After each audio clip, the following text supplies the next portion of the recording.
what offerings that we have, what matters to them. And if we don't do that, then we're kind of throwing everything in the kitchen sink at them at all times and hoping that something will stick.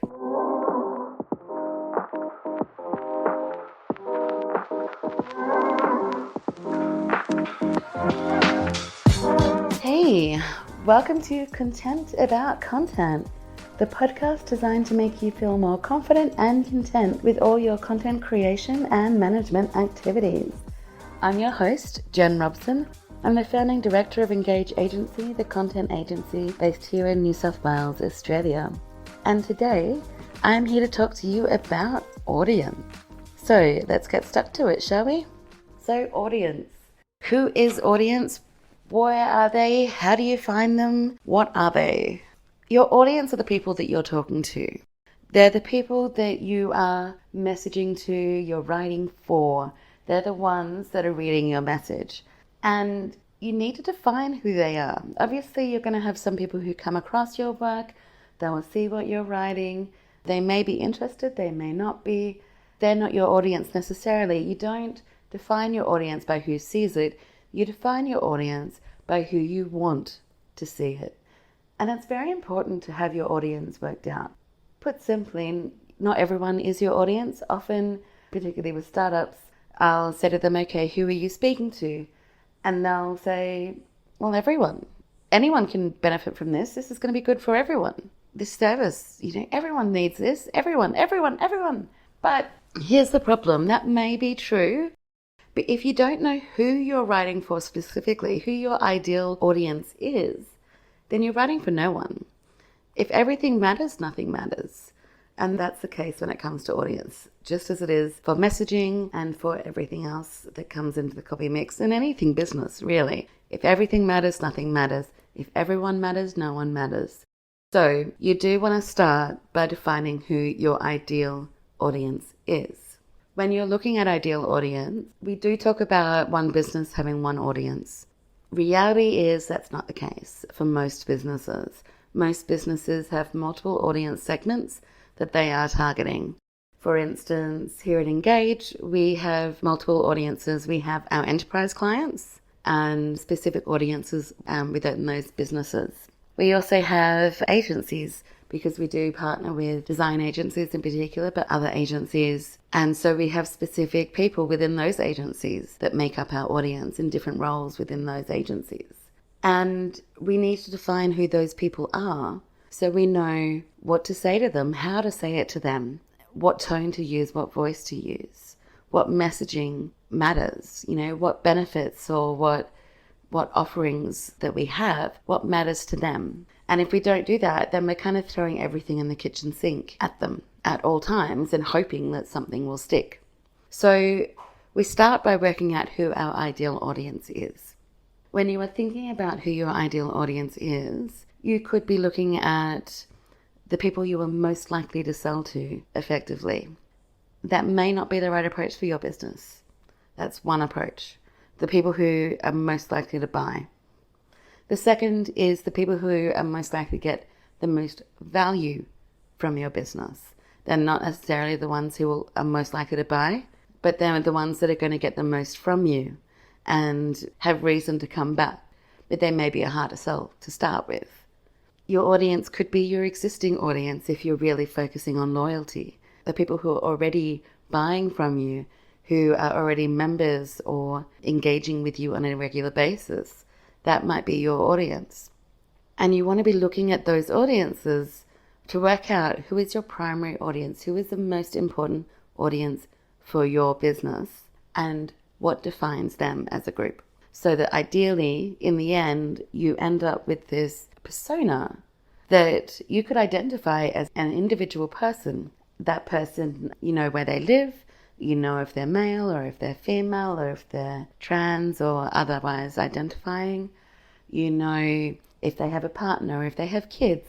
You know where they spend their weekends, what they do, where they go on holiday, what they do on holiday. And then you also know the really, really important pieces like their objectives, their KPIs. What are their problems? What problems can you support them with? What can you solve for them? And how can you solve it? And why is what you're selling a really good fit for them. And you want to get it to the point where you can identify this one person so that you are talking only to this one person. Your message resonates with everyone who identifies as being like that person. Ideally, your content will ostracize some people because they are not your audience, and they need to know that. You don't want to be selling to everyone. If you are selling to the people most likely to buy, then you're not selling to the people who, you're not being as picky about getting repeat purchases. People most likely to buy are not necessarily your ideal customers because they may not get the most value out of your service or your product. They may not buy again because they've been disappointed. They may not have seen the benefit that you deliver. It's not to say that you don't have benefit. It's just to say that they are the wrong people for you. Obviously, if you do have an audience that is also both most likely to buy and most likely to get value, that's ideal. It's not always the case though. So you need to work out who is it that you're targeting for every little piece of work. When you're looking at B2B businesses, often agencies or marketers or businesses generally will define their audience as a certain segment of the market. For instance, they may define their audience as accounting firms with 5 to 20 staff members who earn 2 to 5 million a year based in Australia. But that doesn't tell you enough when it comes to your copy and your messaging, because you need to know who it is in that business that is the decision maker, and you need to be working to those people specifically. So if we look at, for instance, an enterprise audience, say you're targeting enterprise businesses as your ideal clients or ideal customers. Who is it that is the decision maker in that business? And there may be multiple, particularly if you're selling really high cost and high impact and long-term relationship type services or products. There may be a lot of people involved in the decision. It may not be just one person. And working out who all of those different people are is really important for you, because each of those different people will have different reasons to believe and different reasons to purchase. So for some of my clients, for instance, they are looking at talking to 5 or 6 individuals within a business. And those individuals will each be of equal value in the decision-making process, but some will be earlier in the decision-making and others will be later. And it will be about then identifying who it is you get in the door with and who it is that you close the deal with. And these could be 2 different people. Who is it that you're talking to first is the most important thing. If you're not talking to the right person first and you're not getting the foot in the door, then why are you even bothering? So you want to be starting by looking at those people, and then when you are looking at the B2B side of things, you do want to be looking at what their objectives, their goals and their KPIs are, or their OKRs if they're doing that. Because those pieces are what are most important to them in their business day to day. They may have problems with certain things, but if that's not part of their KPIs and their OKRs or their goals for the year, then that's a lower priority for them. So you need to be able to align your messaging with what they're trying to achieve in the business today. And those can change from year to year as well. The good thing is that there's always a lot of research out there about where people are focusing as years go by, as differences happen in the economy, differences happen with tech movements and how things are moving in business generally. So you can generally find some guidelines. You won't necessarily find the specific information that you're after, but you'll have some guidelines on where their focus is for the coming year or the coming years. And you'll be able to refine your message to suit those generalized goals. And that's where you can work out, who you're targeting for what message, for what benefit, and for what value. And then as you move along the decision-making process and get your foot in the door and start talking to more people, you can refine your message to each individual audience member there. Because there's not much point going to a marketing manager, say a CMO, and saying, we're going to improve your operational costs for customer service if CMO is not responsible for customer service, if they don't have anything to do with the budgets for them. Same with tech, there's not much point going to tech and saying, or the CTO and saying, we're going to get more people to your website if that's not what they're concerned about. So you need to think about what it is that each individual is concerned about and tailor the message to them, because if it doesn't resonate with them, they've got no reason to take it further.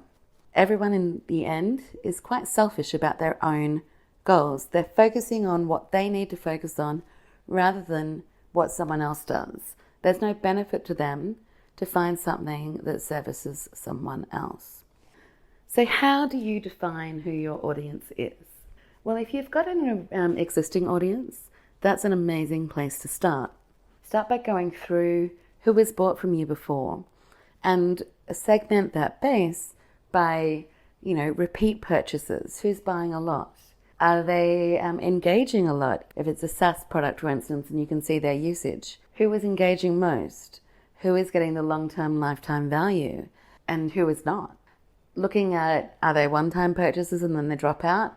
There could be something there that they're not seeing the value that they could, but perhaps more you be looking at the people who are getting the ongoing value, working out why they're getting that value. What is it that resonates with them? What is it that product is delivering? And who are they? How is it delivering to them? What is it aligning with that's in their values or in their goals or in their objectives? What is it that is resonating? So that's one way to go into that data and find out from there. Obviously, there's still a lot of research that can be done from data. Data is only as good as the people reading it, but it's a good basis to start from. If you don't have that data, then that's where you might want to invest in some research to get some solid data about who would your product or service, who is it that would resonate with it? Who is it that would buy it? Who is it that would be using it and get most value from it? That research is costly. You'll need to go through agencies to get that research or do it yourself. And it can be really hard if you're not a research specialist to get people to fill out surveys and find exactly who to ask and get a wide enough reach to get the data that you're after. In reality, a lot of startups and small businesses just setting up, and even particularly freelancers, just don't have the money to invest in that kind of research. So in those instances, it's actually more guesswork. And it's looking at, firstly, what is it that you do and what is it that you do well? And who does that benefit? So if you sell bookkeeping software, who does that benefit? Well, it might not benefit, teenagers. Teenagers might not need that. It might not benefit pensioners, so you can knock them out. So does it help people with their household expenses, or is it really more for small businesses? And that's where you start looking at those things, and you start looking at maybe who is your competition serving? How do you differ from them? Is there a different audience that you should be going for, or is it the same audience? And that's where you can differentiate a little bit.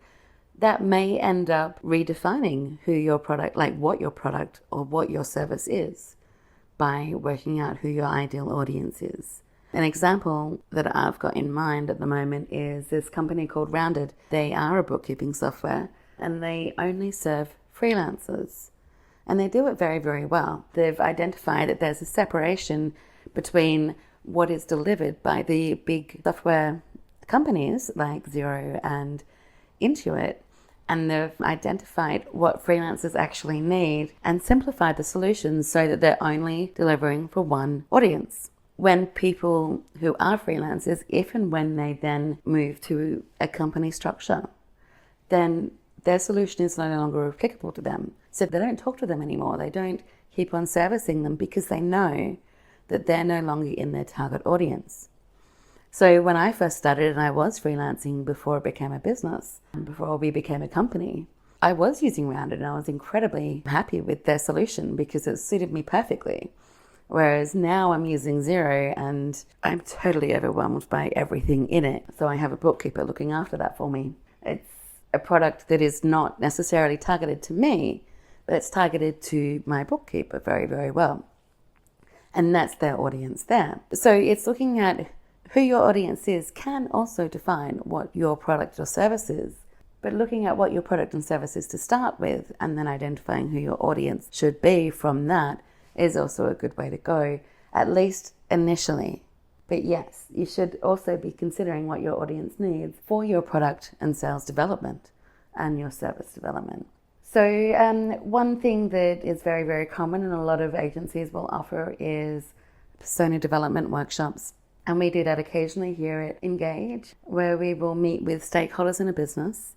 And I will always try to get some salespeople in the room if I can, because you'll find that the salespeople and customer service people know your audience better than anyone else in the business because they speak to them constantly.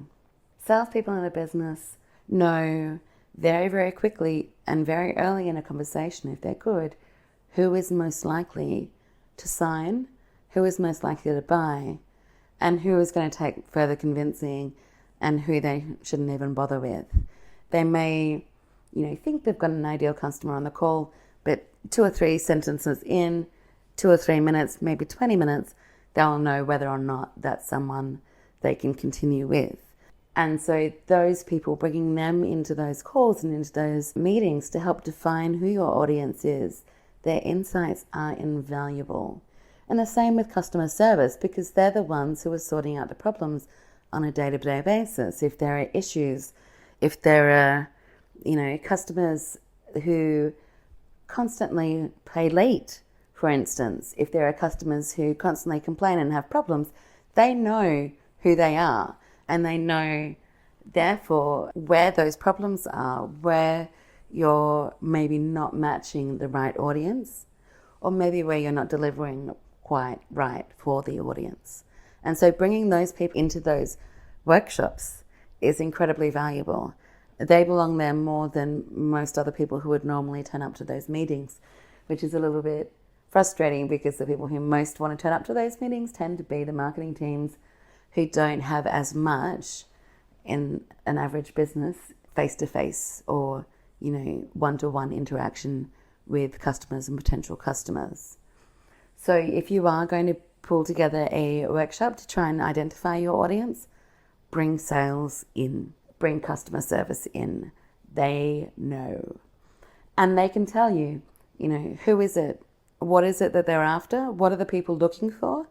What is it that suits their needs? They'll be able to tell you their communication style as well.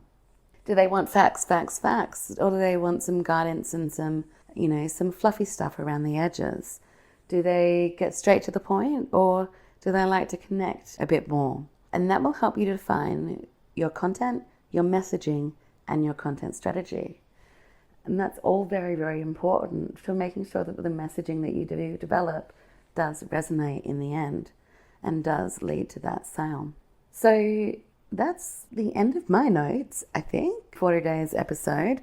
I didn't want to carry on too long and bore you all. But yeah, do have a think about who your audience is. And if you haven't defined it yet, maybe sit down and take some time with your stakeholders to work out who it should be and who it is that you should be targeting and what messages work best for them, rather than throwing everything at the wall and hoping something sticks.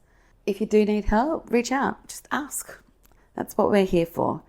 But as always, if you have any questions, send us a message. I'd love for you to drop a rating or a review, and I'd love to hear from you. If there's someone that you know who could get benefit from our podcast, please do share. I'd love to hear more feedback about what we're doing well and what we could improve. Feedback is the essence of life, after all. Anyway, have a wonderful week ahead. Hope everything goes well, and I'll speak to you next week. All right, bye.